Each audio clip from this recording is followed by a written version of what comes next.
The flood was stealing the road, the fence line, and every human voice, until Atlas stopped for a sound smaller than rain. Water rushed across the low streets outside Camp Lejeune, North Carolina, brown and fast under the sweep of emergency lights, carrying pine needles, broken branches, and pieces of people's lives into the dark. Staff Sergeant Caleb Rowe stood knee-deep near an old storage barn, his field uniform soaked through, his white face shadowed beneath the brim of his patrol cap, one hand wrapped around Atlas's lead and the other gripping a flashlight slick with rain. Somewhere ahead, Corporal Daniel Hayes was missing. He had vanished after returning to check a flooded home near the New River, and every minute mattered.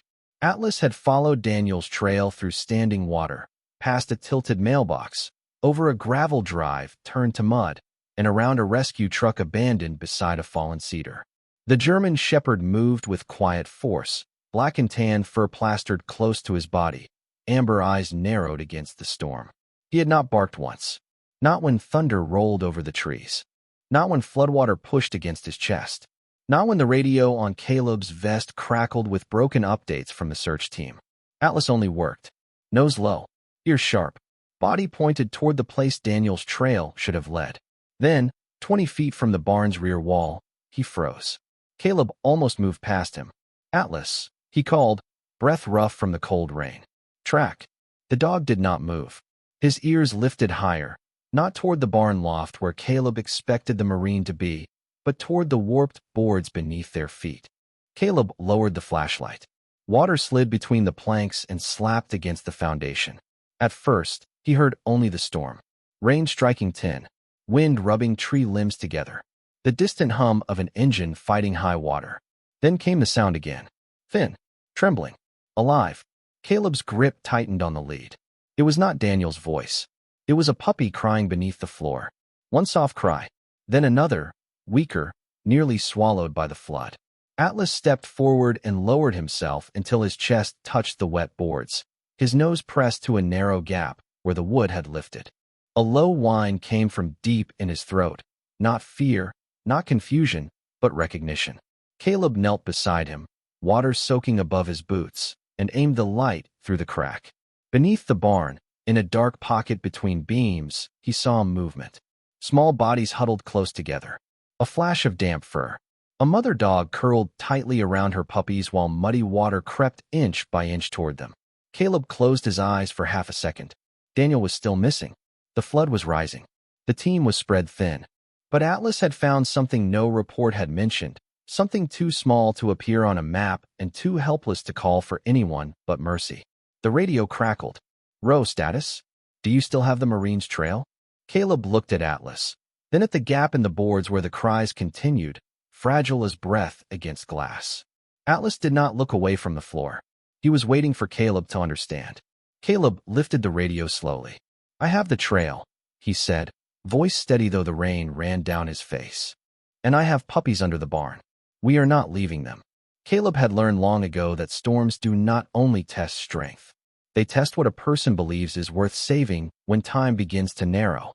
For hours before Atlas froze above those crying puppies, the K-9 unit at Camp Lejeune had been lit by emergency flood lamps and the pale glow of radar screens. Rain struck the windows hard enough to sound like gravel.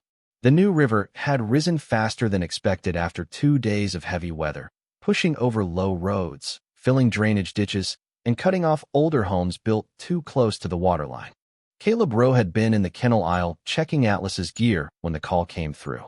Missing Marine. Flood response zone. Last known location near a rural property off Highway 172. Corporal Daniel Hayes had been helping with evacuations when a family reported a nearby storage barn still had animals trapped around it. Daniel went back to verify the property was clear. Then his radio went silent. Caleb remembered the room going still when Daniel's name was spoken. He knew Daniel in the quiet way Marines know one another without needing long conversations. 28 years old. Good with engines. Always first to lift the heavy end of anything. The kind of man who kept extra granola bars in his truck because somebody always forgot to eat during long shifts. He had a wife in Wilmington and a baby daughter whose photograph was tucked inside the clear sleeve of his phone case.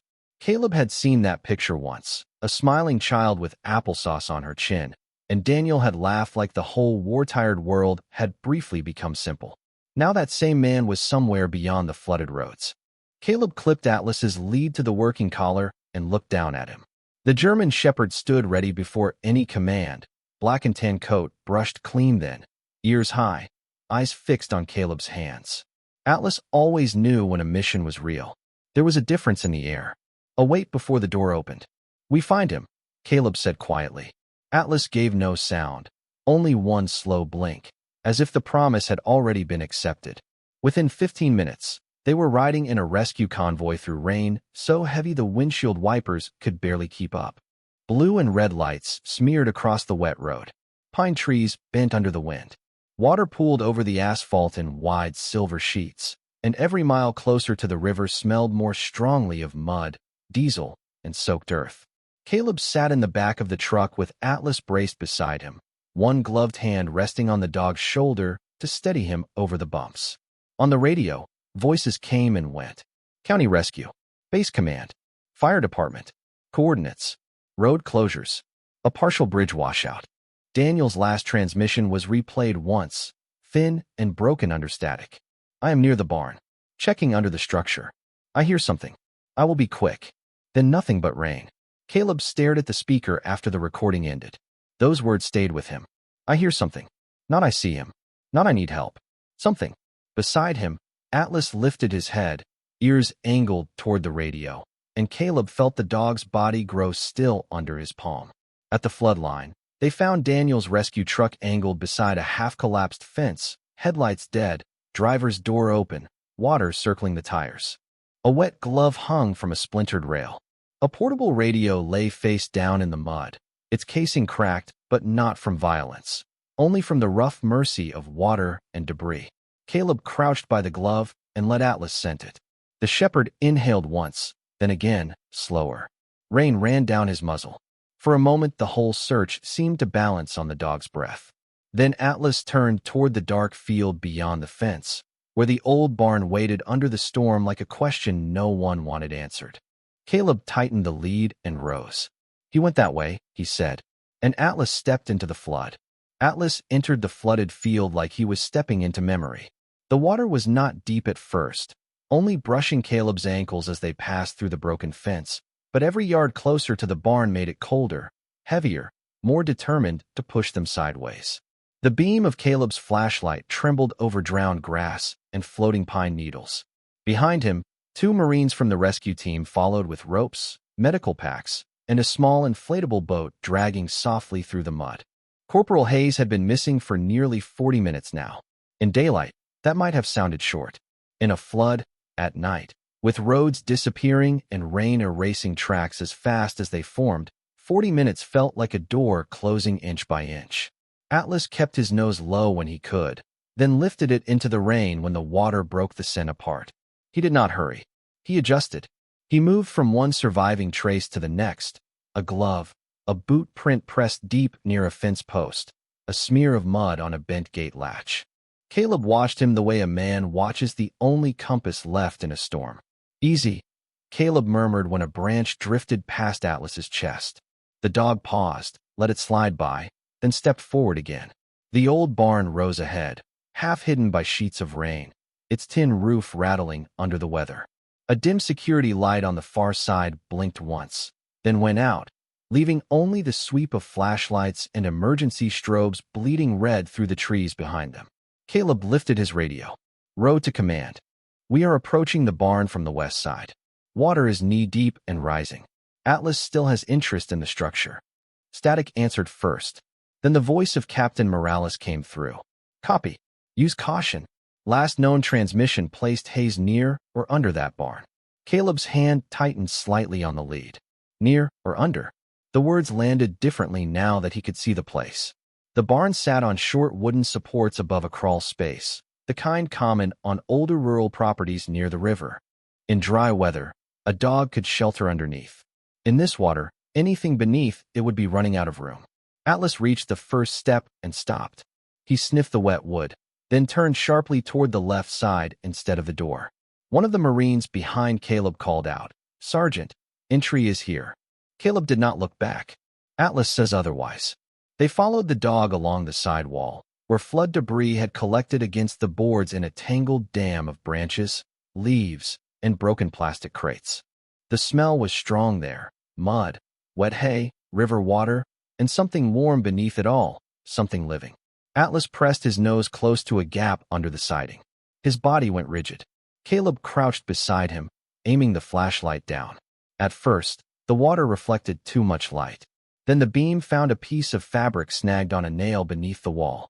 Marine camouflage, torn clean by wood, waving faintly with the water's movement. Caleb reached in carefully and freed it. It matched Daniel's uniform. "Haze came through here," Caleb said. One of the Marines exhaled hard. Then why did he not go inside? Before Caleb could answer, Atlas lifted his head. Not toward the fabric, not toward the door, toward the crawl space beneath the barn floor. A sound moved through the rain, small enough to be mistaken for the squeak of wet boards. Atlas heard it fully.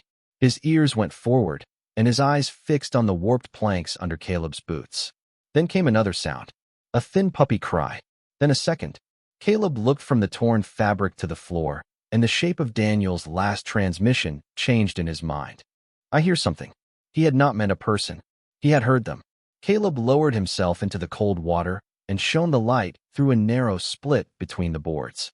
Beneath the barn, curled in the shrinking dry pocket above the flood line, was a German shepherd mother, soaked and trembling, her body wrapped around a cluster of tiny puppies. Atlas gave one soft whine and lowered his chest to the floor, refusing the trail beyond it. Caleb understood then that Daniel's path had not ended here by accident. It had paused here because Mercy had called his name first. Caleb did not answer the question behind him, because the answer was already crying beneath the floor. He handed the torn strip of Daniel's uniform to one of the Marines and lowered his shoulder against the barn wall, looking for the safest way into the crawl space without causing the old boards to shift. The floodwater slapped against his thighs now, cold enough to make his muscles tighten, but his voice stayed even. "We split the work," he said. "Mason, mark this side and check the rear stairs for any sign of haze. Lewis, get the dry towels from the boat and call for the animal rescue kit. I stay with Atlas." No one argued. Good Marines knew the difference between hesitation and order. Atlas remained flat on the wet boards, nose pressed near the gap, his ears tuned to the faint sounds below. The mother dog saw the light and pulled her puppies closer, not with fear, but with the exhausted devotion of a creature who had already given everything and was still giving more. Her coat was mostly black and tan, like Atlas's, though matted darker by rainwater and mud. Caleb looked through the opening and counted as best he could. 1, 2, 3. 4 small bodies, maybe a week old, their eyes still closed, their voices thin from cold. A fifth shape moved weakly beneath the mother's chest, almost hidden. Caleb felt the old pressure rise in him, the terrible arithmetic of emergencies. Minutes, distance, water level, missing Marine, 5 puppies, 1 mother, 1 K9 who refused to leave. Years earlier, Caleb had stood in another storm of confusion, trying to decide which call mattered first. He had followed the louder one. The quieter one had stayed with him ever since. Atlas turned his head and looked at him, rain running from his muzzle. There was no judgment in the dog's eyes, only certainty. Caleb drew a slow breath. "You are right," he whispered. "No cry is too small." Lewis returned with towels sealed in a plastic bag and a small collapsible crate. Mason's voice came over the radio from the rear of the barn. "Sergeant, I have possible movement near the back loft. No visual on haze yet. Stairs are partly blocked, but accessible." Caleb's heart struck once hard. The trail was not gone. It had divided. "Keep eyes on it," Caleb said. "Do not climb alone. I am sending Lewis to you after we open this space." He clipped a small utility light to a beam, then found the weakest board near the edge of the crawl space. The wood was old, but not load-bearing. With slow pressure and help from Lewis, he lifted it just enough to create a wider opening. Atlas shifted closer, but did not try to enter. He knew this was not his body's work now. It was his faith being handed to human hands. Caleb reached in first with a towel, letting the mother dog smell it. "Easy, girl," he murmured. "We are here to help." She did not growl. She only watched him with amber eyes that looked too tired to blink. The first puppy fit in Caleb's 2 hands, impossibly small against his gloves. He wrapped it gently, passed it to Lewis, and Lewis passed it to the boat. The second followed. Then the third. Rain hammered the roof harder, and the water below the barn rose another inch. Caleb worked without rushing, because panic wastes what courage protects. The fourth puppy made no sound at first, and Caleb held it close inside the towel until a tiny breath moved against his thumb. "There you are," he whispered. Atlas gave a soft whine, as if he had heard that breath too. The fifth was tucked beneath the mother's front leg, the smallest, damp and trembling. Caleb had to reach farther, shoulder pressed against the boards, floodwater pushing against his side. The mother dog lifted her head and touched her nose to his wrist. Permission. Trust. Caleb eased the puppy free and passed it up into the light. For one heartbeat, the barn seemed to quiet around them. Then the mother tried to rise. Her legs shook. Her eyes turned not toward the puppies, but toward the rear of the barn, where Mason's flashlight flickered through the rain. Atlas saw it at the same time Caleb did. The shepherd stood, every line of his body suddenly alive again. From somewhere behind the barn, faint but clear beneath the storm, came 3 dull knocks against wood. Caleb froze. Mason's voice broke over the radio, breathless with urgency. "Sergeant Rowe, I hear tapping from the loft." Caleb looked at the mother dog, then at Atlas. Daniel had not abandoned the puppies. He had been trapped after trying to save them. Caleb grabbed the lead and rose from the water. "Atlas," he said, voice low and steady. "Find Hayes." The German shepherd turned toward the rear stairs and moved like the storm itself had opened a path for him. Atlas reached the rear of the barn before Caleb could fully catch his breath. The back stairs rose from the flooded ground to a narrow loft door, their lower steps hidden beneath brown water, their upper boards slick with rain blown in through gaps in the siding. Mason stood halfway up with one hand on the rail and his flashlight pointed toward the loft wall. "There," he said, keeping his voice calm. 3 knocks. Then quiet. Caleb lifted a hand for silence. Rain drummed on the tin roof. Wind pushed through the broken boards with a long, low moan. For a few seconds, there was nothing. Then came the tapping again. 3 dull sounds from behind the loft door. A pause. Then one more, weaker than the rest. Atlas climbed 2 steps and stopped, nose lifted, ears forward, body still as carved stone. He looked back at Caleb, and Caleb saw the answer before any human voice gave it. Daniel was alive. "Hayes," Caleb called, loud enough to carry, but not sharp enough to startle him. "This is Staff Sergeant Rowe. Atlas is with me. We are at the rear stairs." A sound came from inside, not words at first, just a rough movement against wood. Then a voice answered, thin under the storm. "Rowe." Caleb closed his eyes for half a breath. "We hear you." Mason moved to force the door, but Caleb stopped him with a light touch on the arm. "Slow. The frame may be swollen." They worked the latch with a utility tool, easing pressure instead of breaking through. The old wood resisted, groaned, then opened 6 inches with a wet scrape. Warm, stale air escaped from the loft, carrying the smell of hay, river mud, and exhaustion. Caleb angled his flashlight through the gap. Daniel Hayes was sitting on the loft floor with his back against a stack of feed sacks, soaked, pale, and shivering, but awake. One sleeve of his uniform was torn where the fabric had snagged below the barn. His hands were wrapped around an old lead rope, the end tied to a beam near the stairwell. Caleb understood when he saw it. Daniel had used the rope to pull himself up after the water trapped him, then stayed close enough to signal when he heard them below. "Can you stand?" Caleb asked. Daniel tried to nod and stopped halfway, as if the effort cost too much. "Not well," he said. "Did you find them?" Caleb knew he did not mean the team. 5 puppies, Caleb said. "And their mother. They are in the boat." Daniel's face changed then. Not dramatically, just a small break in the fear, a flicker of relief so human it nearly hurt to witness. "She kept pushing them toward the high boards," he whispered. "I could hear them. I thought I had time." Caleb stepped into the loft with Mason behind him, testing each board before trusting it. Atlas waited at the doorway, watching Daniel with quiet intensity. The German shepherd did not crowd him. He simply lowered his head, as if announcing that the missing had been found and the promise had been kept. Daniel looked at him and let out a breath that shook. "Good boy," he murmured. Atlas's ears softened. The team moved carefully. Mason wrapped Daniel in a dry blanket from his pack, while Caleb secured a safety line around the loft beam and radioed for the others to position the boat below the stairs. Water continued to climb the lower steps, but the worst of the current was blocked by the barn wall, giving them a narrow window. Caleb kept his voice measured, each instruction simple. One hand here. Wait for the step. Breathe first. Move with us. Daniel followed as best he could, leaning on Caleb and Mason while Atlas backed down ahead of them, step by step, never taking his eyes off the path. Halfway down, Daniel stopped. The mother, he said, voice strained with worry. She would not leave them. Caleb tightened his grip under Daniel's arm. Neither did you. Daniel looked at him, rain and exhaustion running across his face, and for a moment neither Marine needed another word.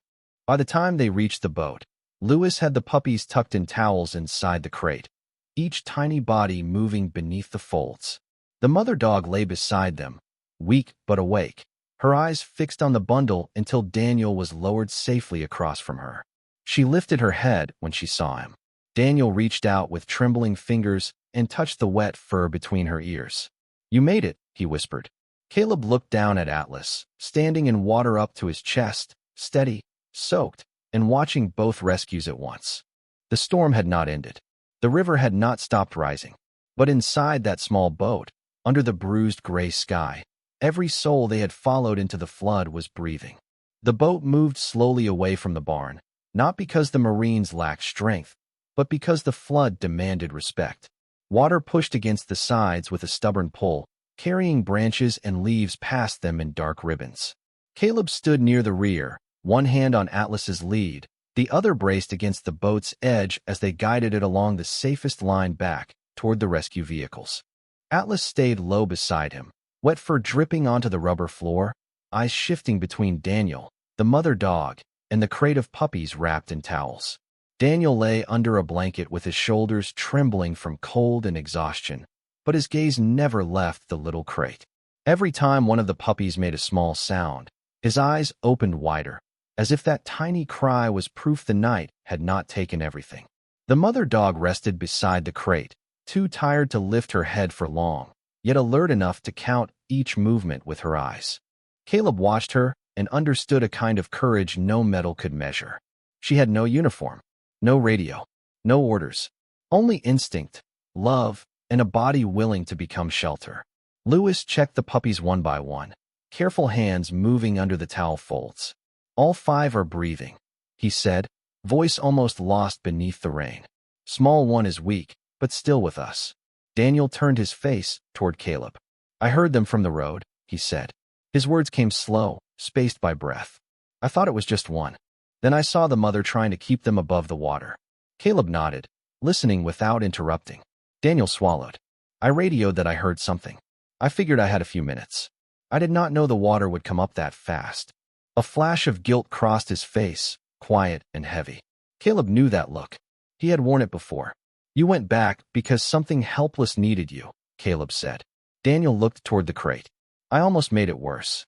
No, Caleb said, firm but gentle. You stayed alive. They stayed alive. That is not worse. Atlas lifted his head at Caleb's tone, then lowered it again when the boat steadied. The rescue lights were closer now, glowing through the rain like porch lamps in a world made of water. Voices called from the high ground. A medic waved them toward a gravel rise where the flood thinned into muddy sheets. As the boat touched the edge, hands reached in from every side. Steady, patient, practiced. Daniel was lifted first, wrapped tighter, and carried toward the ambulance. He resisted only long enough to look back at the dogs. Take them too, he said. Caleb almost smiled. They are not waiting their turn behind you, Corporal. The crate came next, passed carefully from Lewis to a veterinary volunteer who had arrived with the county rescue team. The mother dog tried to stand when her puppies left the boat, legs shaking beneath her. Atlas moved before Caleb gave any command. He stepped beside her, not touching, just close enough to be a wall against the wind. She leaned toward him for half a second, a small surrender to safety. Then she allowed the rescuers to lift her onto a dry blanket. Caleb followed with Atlas up the muddy bank, rain easing at last into a softer fall. Under the canopy beside the ambulance, the puppies were placed near warming packs. The mother dog lowered her nose to them and counted again. 1, 2, 3, 4, 5. Only then did her eyes close. Daniel watched from the ambulance doors, pale but awake, and let out a breath that seemed to empty the whole storm from his chest. Caleb stood between them with Atlas at his side, feeling the cold in his bones, the mud on his hands, the ache of a night that had asked too much and somehow given back more than it took. Captain Morales approached, rain dripping from the brim of his cap. "Sergeant," he said quietly, looking from Daniel to the dogs, "that was 2 rescues." Caleb looked down at Atlas, whose amber eyes were fixed on the smallest puppy as it shifted beneath the towel. "No, sir," Caleb said. "It was 1 rescue. We just did not understand the whole mission yet." By the time the ambulance doors closed around Daniel, the rain had softened into a mist that clung to everything it had not carried away.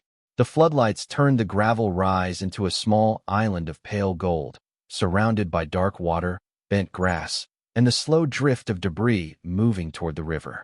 Caleb stood beneath the canopy with Atlas beside him, both of them soaked to the bone, watching the veterinary volunteer work over the tiny crate.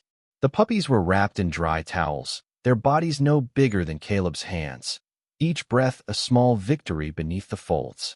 The mother dog lay close enough to touch them with her nose, too weak to do more than watch, but watch she did, as if sleep could wait until she knew every one of them remained.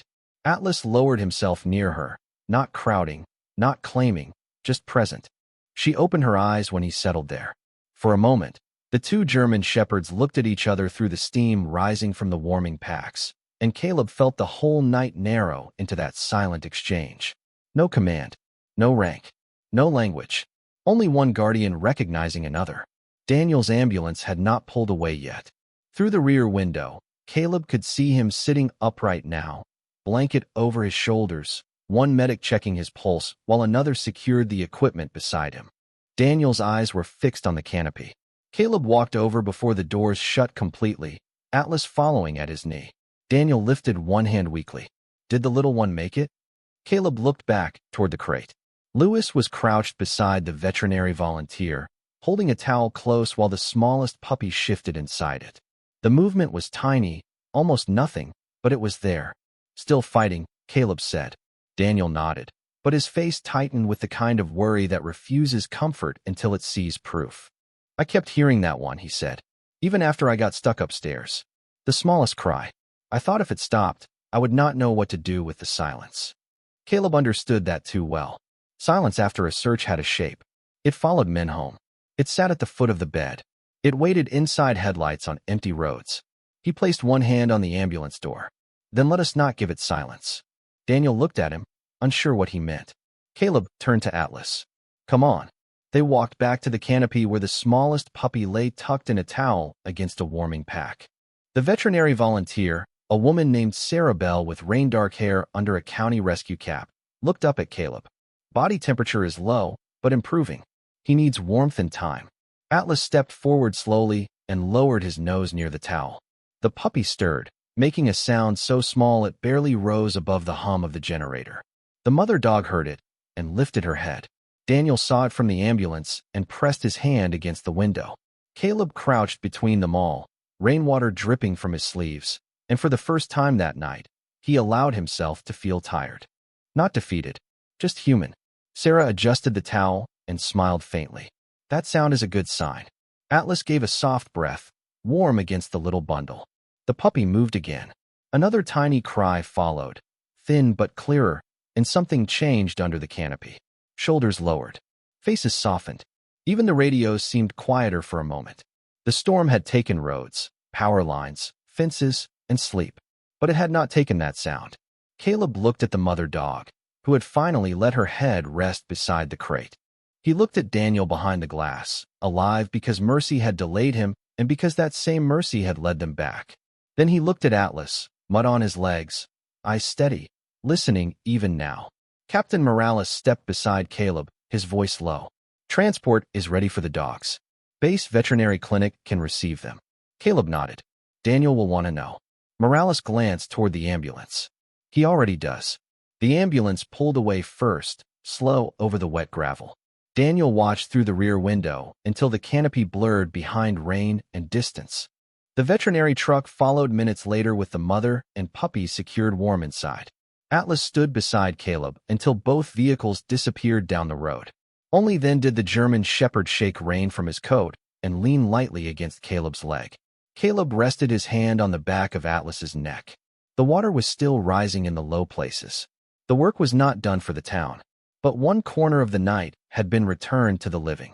And sometimes, in the middle of a flood, that was enough light to keep walking.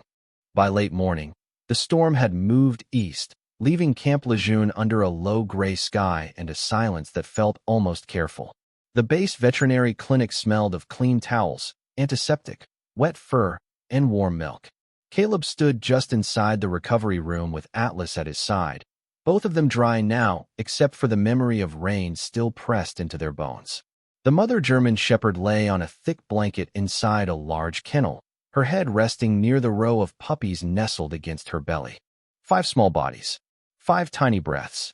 The smallest one was tucked closest to the warming pad, wrapped loosely in soft cloth, still weaker than the rest, but moving every few seconds like a candle refusing to go out. Atlas sat outside the kennel door with the solemn patience of a sentry. He had not barked since they arrived. He only watched, ears relaxed, eyes steady, as if guarding sleep itself. Daniel was brought in later that afternoon in a wheelchair from the medical clinic, wrapped in a dry sweatshirt, his face still pale but awake and smiling in small, grateful flashes. His wife came with him, holding their baby daughter against her shoulder, the child half asleep beneath a pink knit hat. When Daniel saw the mother dog lift her head, his eyes filled before he said a word. He leaned forward, one hand resting on the arm of the chair. "Hey, girl," he whispered. "You kept them safe." The dog blinked slowly, then lowered her nose back to the puppies. Daniel looked at Caleb. "I thought stopping would cost the mission." Caleb glanced down at Atlas, whose tag gave a soft click as he shifted beside him. Maybe stopping was the mission. Daniel sat with that for a moment. Outside the window, water still dripped from the clinic roof in silver threads. A Marine walked past carrying a stack of folded blankets. Somewhere down the hall, a phone rang and stopped. Ordinary sounds had returned, but they seemed gentler now, as if the whole building knew not to speak too loudly around a miracle still learning how to breathe. Sarah Bell checked the smallest puppy and smiled when it nudged weakly toward its mother. "He is warmer," she said. "That is what we needed." Daniel's wife pressed her hand over her mouth and laughed softly through tears. Daniel reached for her hand. Their baby stirred, opened her eyes, and looked toward Atlas. The German shepherd stood at once, then lowered his head in the careful way he had with children and fragile things. The baby made a small pleased sound, and for the first time all day, Daniel laughed. Caleb felt that sound move through the room, like sunlight finding a crack in a storm cloud. He had spent years believing that hard choices always left someone behind. But last night, in the flooded dark, Atlas had shown him something quieter and stronger. Mercy was not a delay. Mercy was a direction. It had led them to Daniel. It had led them to the puppies. It had led them back to a part of themselves duty alone could not reach. Caleb crouched beside Atlas and rubbed the damp fur behind his ear. "You heard what the rest of us almost missed," he murmured. Atlas leaned into his hand, tired but content. Inside the kennel, the smallest puppy let out one thin cry, clearer than before. The mother dog answered by curling closer. Daniel bowed his head, not dramatically, not for anyone else to see, but with the humble relief of a man who knew he had been given more time than he could explain. Caleb looked around the room at the Marine, the wife, the baby, the mother dog, the 5 puppies, and Atlas keeping watch at the door. The flood had come through like a question. This was the answer. 3 weeks after the flood, the New River moved quietly under a pale Carolina sunrise, as if it had never risen above its banks or swallowed the roads in darkness. Grass along the low fields was bent flat and silver with dew. Fence posts leaned where the water had pressed hard against them. The old storage barn still stood, scarred and patched, but no longer looked like a place of fear. It looked like a place that had been witnessed.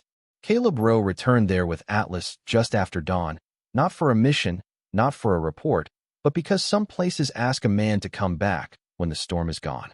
Atlas stepped through the damp grass with his usual calm, his black and tan coat clean, his working collar resting firm against his neck. Caleb carried a small folded cloth in his jacket pocket, cut from the towel that had wrapped the weakest puppy on the night of the rescue. He had kept it without telling anyone, not as a trophy, as a reminder.